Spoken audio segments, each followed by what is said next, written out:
Dear Africa. Hey YouTube.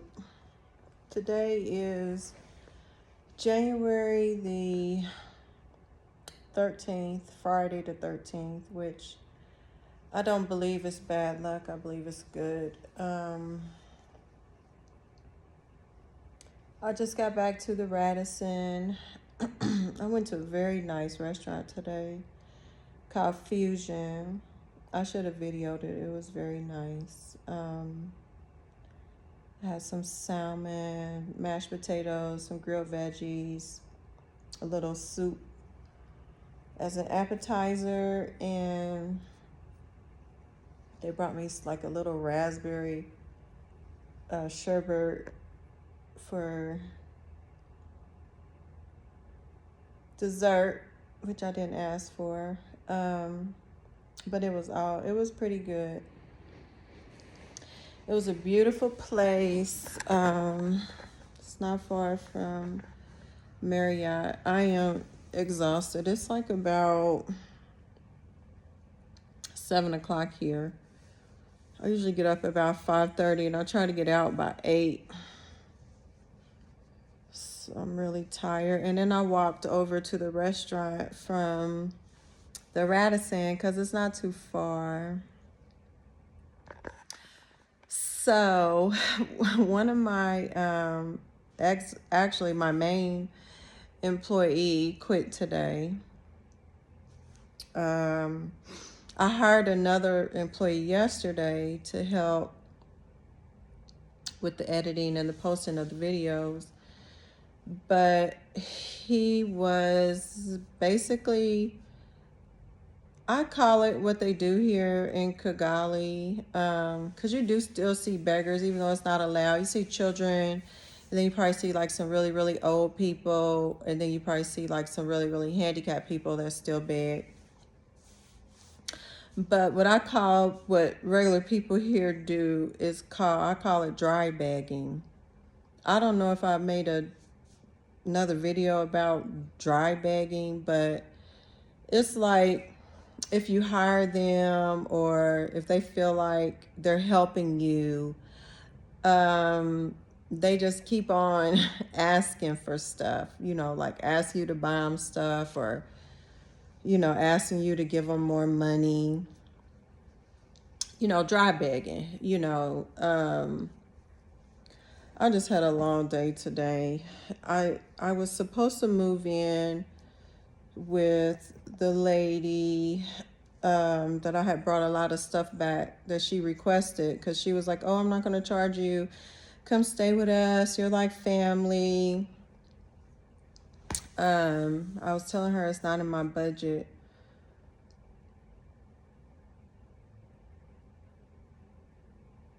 At any rate, I was supposed to go stay with her tomorrow. I think I'm just going to stay in the room for a couple more days because I'm so exhausted from today, all today's events. I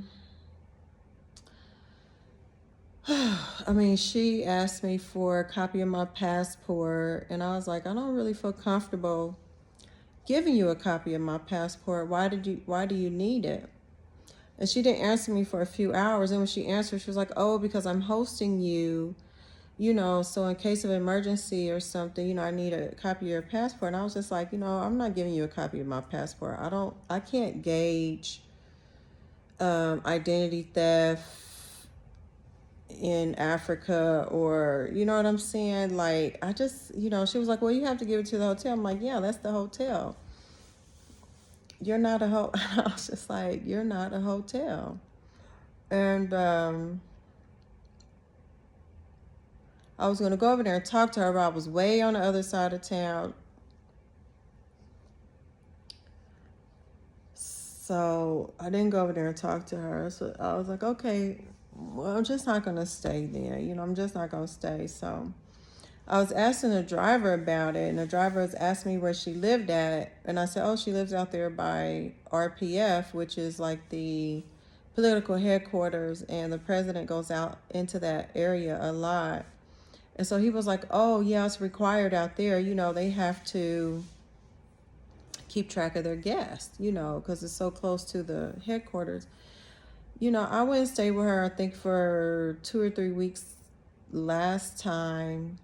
And she didn't ask me for my passport, a copy of my passport. So I just thought it was a little strange. And plus, she didn't come at me like, okay, the area, the neighborhood head needs it.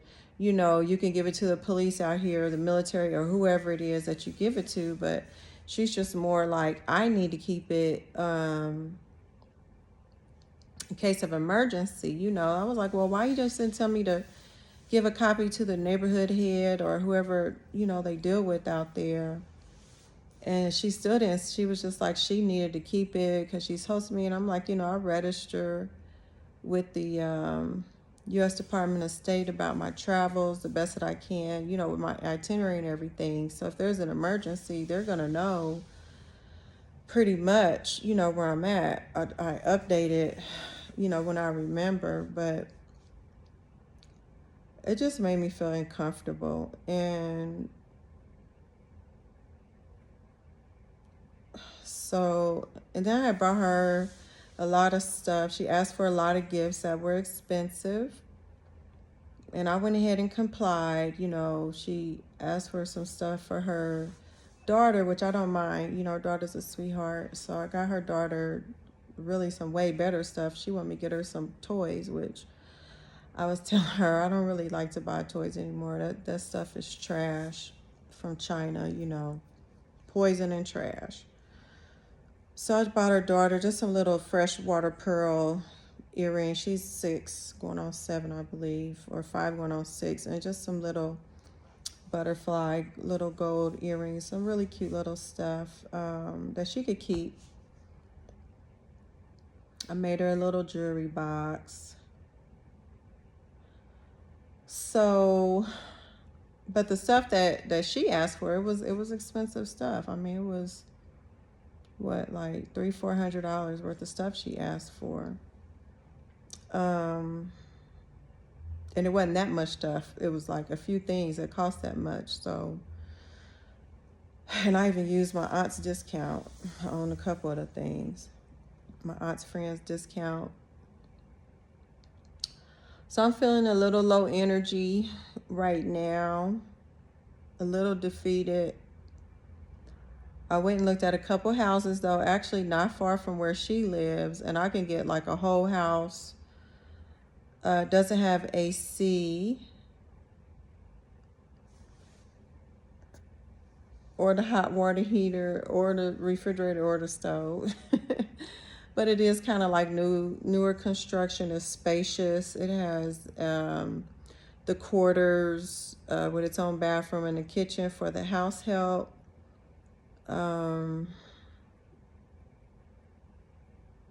It's quiet over there. It's not too far off the road, you know, just 2 or 3 car lengths off the road. Up the hill, it has like 3 or 4 bedrooms or whatever, and they only wanted 400K, which is 400,000, which is $400 a month, and then you pay the utilities, which they're telling me like the water and the electricity is like 10K a month, 10,000, which is like $10. So then I would get the cable. So I was like, okay, that's really out of my budget because I wanted to do 300K a month, $300 a month. My personal budget, what I was going to live off personally, like food, shelter, entertainment, was like about $1,000 a month. So definitely what I'm not going to spend $1,500, $1,200 on rent. You know, it's ridiculous when you can get nice places. My driver actually showed me his place. It's like perfect. It was like a 1-bedroom apartment, small, had a balcony, had his help quarters where the help stays. He's paying 250K a month, so that's $250. And it's a nice size. It's really like all I need. I wish I could. Oh, it's about time for me to take these out. I'm just irritated, and they're irritating me. That's really like about all that I need. You know, I'm here to do business. So back to my main employee, supposed to be my executive secretary. I have invested so much money in him. I've been sending him little money to run little errands for me while I was gone for the extended amount of time. He wasn't really, he would go and do one or two of the things I asked him to do, but he wasn't doing all of what I asked him to do. It's no big deal, you know. So he started dry begging. You know, I was telling him that, because in Kigali, if you don't, they call it a casual employee, I think. If you don't pay them over a certain amount a month, you don't have to pay taxes or anything on them. So I was telling him that when I go and register the business this coming week, you know, the pay structure is going to change. I have to start paying your taxes. I'm going to pay you the same, but I'm thinking I'm going to pay you like salary once a month or maybe even once every 2 weeks. I need to make sure with the government, you know, how it's supposed to be done. And he was like, oh, no, like every 2 weeks would be okay, but not every month, you know. So then after he got off for work today, we went and looked at the places and ran a lot of errands, just trying to get everything set up to start. He started dry begging, telling me his problems. He can't afford to be in Kigali. I said, I can't afford to live in Kigali either. That's why I'm found me a place way, you know, like damn near 40 minutes away from Kigali, because I can't afford to live. Well, I'm not going to say I can't afford it, but, you know, I'm here for business. You know, my money needs to go towards business, not on, you know, a lifestyle. So, you know, it's just not in my budget to live in Kigali either. And then he was like, yeah, well, basically just dry begging, wanting more money, you know, talking about inflation. I'm like, yes, inflation in the U.S. too. It's inflation everywhere. And like I told him, nothing that I've hired you for have you done, basically. I hired him to do editing. I hired him to post the videos, to run one of the social media. Basically, he's just been kind of acting as a personal assistant and not even really doing everything that I asked him to do with that. So, yeah, just dry begging, want more money. And I had already explained to them, I sent them to videography school. I sent them for video editing school. I paid for that training. I paid for them to go to driving school and to get their driver's license. He's the one that failed. The other one passed. I was going to pay for him to go take the test again, no problem. But you've done no editing. You've not done anything that really I paid you what I was paying you to do. And he's I don't know, it's just a big disappointment, but you know, he's just telling me what he can't afford, being in Kigali, needs more money, da da da da da. You know, I'm here to do business. You know, I'm not here to. I got a lot of sob stories too, as you can see on the backstory. You know, I have a lot of sob stories too. You know, I could do some dry begging. I still do some dry begging myself to my friends. You know, so.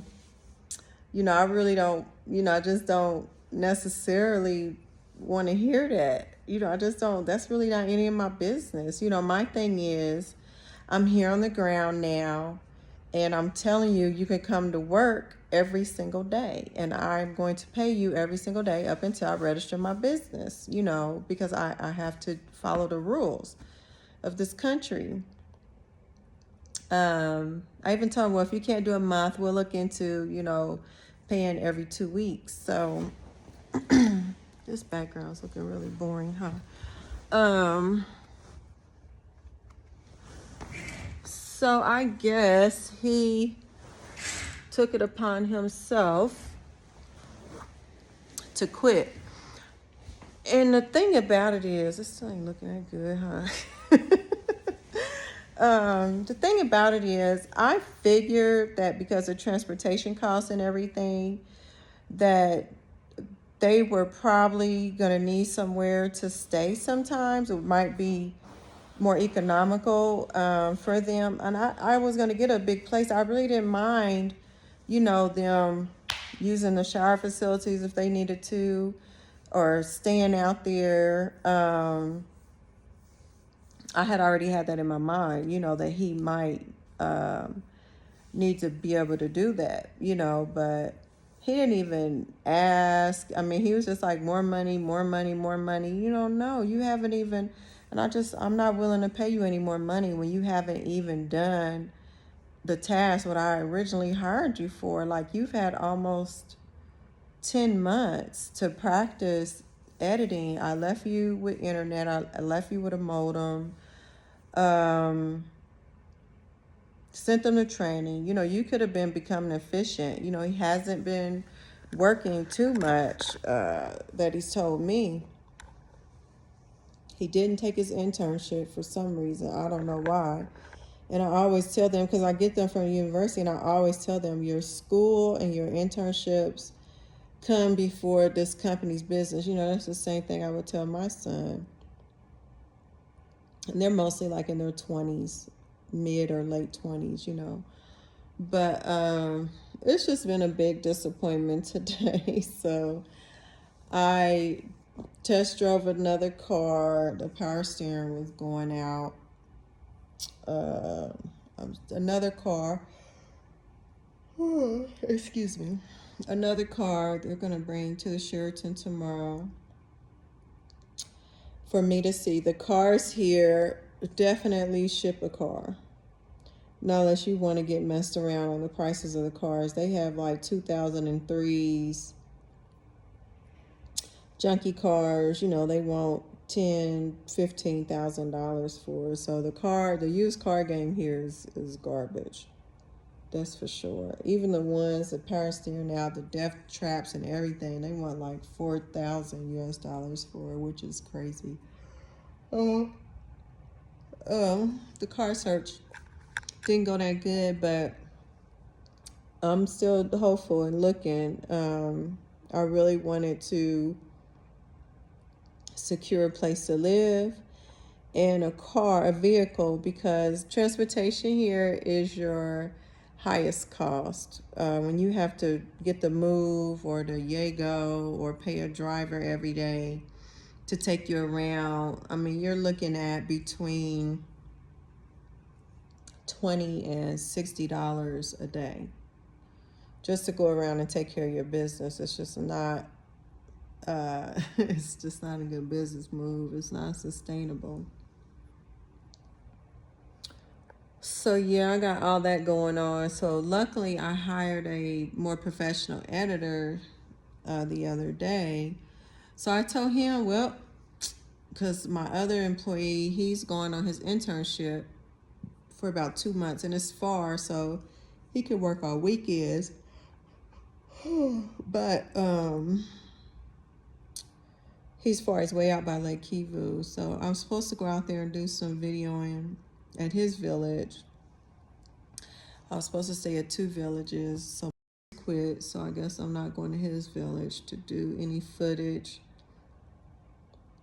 So yeah, just reassessing. And so the video editor, just be me and you. I didn't necessarily want to be editing my own videos and everything. I was going to be there with them because there's so many. But for some reason, this is what the universe is pushing me to do right now. So I got to do what I got to do. I have some other stuff I have to work on. So I'm hoping that this editor that I hire, because he's supposed to do a 2-week trial, I'm paying him to do a 2-week trial. I hope he's sufficient. And maybe I could just pay him for the job, to go ahead and do the job,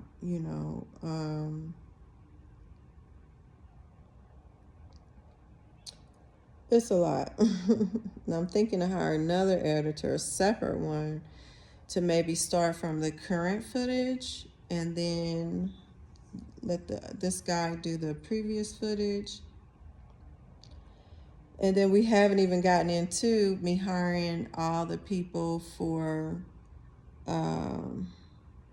to build the commercial business brokerage. So I was still needing to put groups of 3 to 5 together to start my farming, my farm areas. But that was going to come later after I started dealing with the editing and the posting and everything. So it's just a lot. It's like the first people I hire, it's like, this is how I'm going to tell you I know these people aren't poor. He's claiming he's poor, but he can go home to the village. So he doesn't have another job. He has a job where you could come and get some money every single day. I'm telling him we're working full time every single day. Okay, and you just up and quit. This is how I know that these people in Africa, they're not poor. I'm sitting here telling you they're not poor. They maybe can't get what they want, which is a Western lifestyle or whatever, but they're not poor. They're fine. They're not poor. I've had so many, even the first group of 250 folks that quit, none of them had jobs. You know what I'm saying? Like, and really no prospects. And then I even had this last guy that quit contact a few of them, the girls. One of them was working, but all the rest of them weren't even working, you know, like a month or so later. So they're not poor, you know, and coming here and trying to treat them like they're poor and deal with all this dry begging and feeling sorry for them and, you know, trying to help them come up, you know, instead of keeping your mind focused on your business and everything and the bottom line, you're not going to make it doing that here, because they will dry beg the hell out of you. You know, even people that you think, you know, are your friends that say, well, you know, we're like kindred spirits, you know, we get along, let's help each other out, you know, not necessarily by money, but, you know, but by advice, by conversation, you know, by being in someone's presence, you know, like, it's just a whole lot of dry begging. And it's unnecessary, because they're not poor, they're not destitute, you know, they're just not. They're just not. And then you spend so much money over here. Like, every day I walk out the door, just like at home, you're spending at least on $100, $100 US, which is 100,000 K here. But and everybody's flying all around. You know what I'm saying? So they like, the streets are empty. You know, these people, they're going to the nice restaurants, they're staying in these hotels, you know, they're doing activities. These people are not poor. You know, and I almost think that they're just such good hustlers, you know. And then, you know, like, they want to charge us double and triple and quadruple, you know.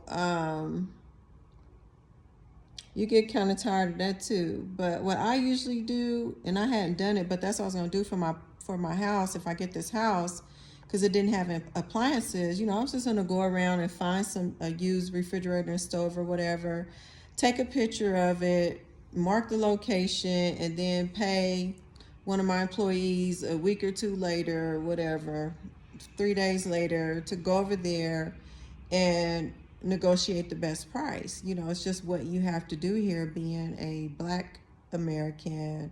A Mzungu is what they call us, and they call us the same as white people. It's just what you have to do in order to get a fair price. I really don't understand why a lot of them miss money. Like, they rather miss any kind of money than give a Mzungu the same price that they would give their own countrymen. They rather just miss the money altogether. It's crazy. You know, I'm just like, okay, well, not everybody, but sometimes when you keep on running into it, you start feeling like it's everybody. But it's not everybody at all. Not at all. You know, you just have to keep trying. It just gets a little exhausting when you first get here, especially with the language barrier. I was told before, probably because I don't understand the language, that it makes me a little more tired throughout the day, because when you don't understand the language and what people are saying around you, all the rest of your senses have to kick in that you're not normally used to using in America. So, like your sight, you know, listening, reading people's emotions, watching your environment, you know, things like that have to really kick in overdrive because you don't know the language that everybody's speaking. So you have to really pay attention to your environment, pay attention to where you're going, where they're taking you to, you know, just be on top of your game, you know, which that's cool. You know, it just makes you a little tired at first, you know, but I actually had him find someone that could, where I could go to classes. I was telling them, you know, I need to go to Kiwanis classes every day, or at least 3 or 4 days a week, and start learning the language. It's only proper, you know, I'm in their country. He hadn't even said anything about that. He told me he found somebody, but he didn't give me the information. So, you know, I had paid him to go around, give him transportation, paid him, you know, his rate. He haven't even said anything else about it. So I don't know. I'm just not into the dry begging. I'm not into your sob stories and your sad stories, because to be quite frank, watch the backstory. You're going to see I have my own too. I have my own too. So, you know, I'm here to make a profit, take the money that I do have and do the best that I can with it. I'm willing to open some small businesses and partner on the side and get a profit from that, a split as well. But all the just giving my money away and trying to help everybody, that's impossible. It's impossible. You can't do it. You shouldn't even try to start doing it. You know, I just don't see what's wrong with, and you have the same issues in the States. You know, some people want to work and some people don't. You know, some people, you know, want to get out and get some money and make something happen, and some people don't, regardless of whether you clock in and out or how you do it. There's some people that make stuff happen, and there's some people that don't. And it's the same thing over here. You know, the only difference is the people that don't over here, they, you know, they just beg. You know, they dry beg. So, yeah. But I'm really going to go to bed. I think I'm going to book me another night in here because I need to go over here and talk to this lady that I'm supposed to be staying with. I went out to the boutique hotel today and I saw the staff that I stayed with for about 3 weeks, my last trip.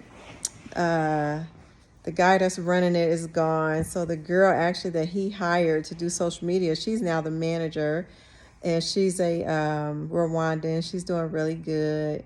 And the girls in the kitchen, they were so happy to see me. I was so happy to see them. And I had them make me some cassava pancakes. And they charged me way too much for them.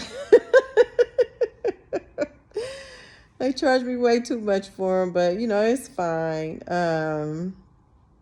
I ate one. They're really good. As a matter of fact, I need to put the rest in the refrigerator. So yeah, that was good. And I saw a couple office that I can rent. So office space here, if you get a really small space, like the little market spaces, which is good for me, as long as I can get direct internet hooked up in it and it's got a light, I'm cool with it, you know. Because I don't plan on leaving any equipment in there. You know, all the laptops and the equipment would come away from there every night. They have some with security, though. Yeah, you can rent one of those spaces, like for an office, for like $100K, which is $100 a month. You know, so, but when they see a Mzungu, they're going to be like, oh, it's 500K a month, it's 1,000K a month, you know what I'm saying? But you just have to be smart about it. You know, you just have to have your person, you know, you go find it yourself, have your person that you hire negotiate the contract and actually sign the contract, probably sign for the company, and move y'all on in there. Pay them money, and then when they see you a Mzungu, it's going to be too late. You know, you already have a contract, you know. So, yeah, it's unfortunate that you got to hustle like that, but that's the hustle here. I'm sitting here telling you that is the hustle.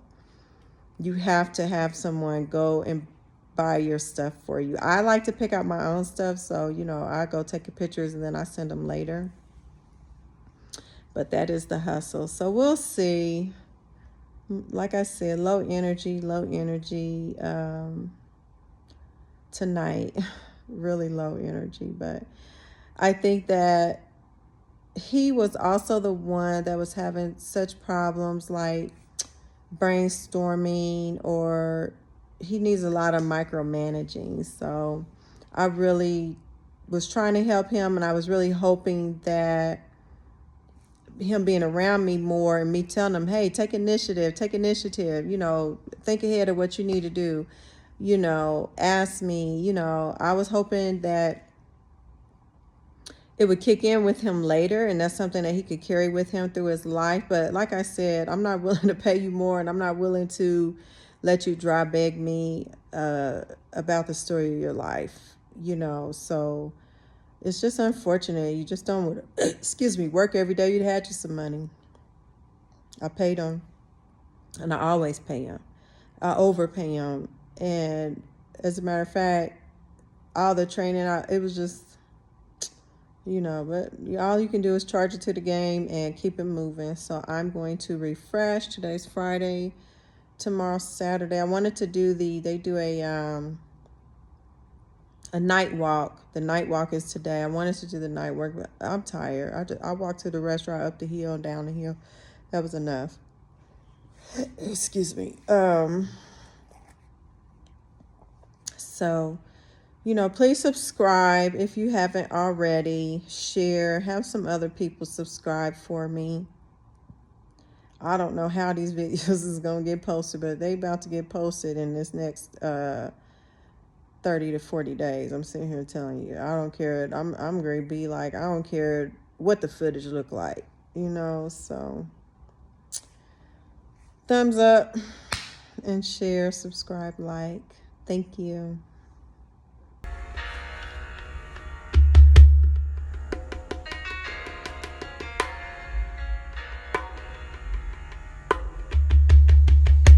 She came onto the country shores As if she were a 100-year storm. Most would heed the warning in time. Take shelter before even catching the enticing smell of the beautiful coming rain. A few godlike men, yet untamed by Mother Nature, would embrace the strong, somehow comforting change of winds. Allow themselves to take up the treasures revealed, left behind her impassioned path. Knowing her omnipresence is in the same nature of themselves, which called unto the storm.